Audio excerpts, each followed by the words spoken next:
வாடா. என்ன டென்ஷனா இருக்க? ஆள் கூட சண்டைடா.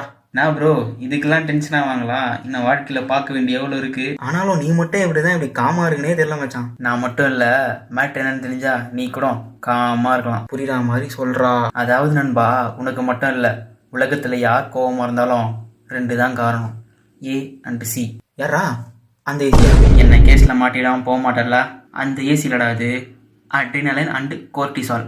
இந்த 2 ஹார்மோன்ஸ் லெவல் இன்க்ரீஸ் ஆகிறதுனால தான் நம்மளுக்கு கோவம் வருது. அண்டு கோவப்படுறப்போ நம்மளுடைய பிளட் ஃப்ளோ ஃபுல்லாக நம்ம ஹேண்டில் இருக்கும். ஸோ பிளட் ஃப்ளோ ஃபுல்லாக ஹேண்டில் இருக்கிறதுனால தான் நம்மளுக்கு சண்டை போடுறது, சம்பவம் பண்ணுறது, இது எல்லாத்தையும் பண்ண வைக்குது.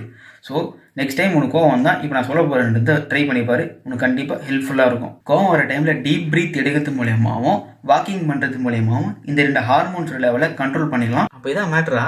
அப்போ இனிமேல இருந்து நான் கூட காமா இருக்கலாம் போலயே. சரி அதெல்லாம் ஓகே. லவ் பண்ணுறியா? மேரேஜ் நடக்குமா? அடிங்கு.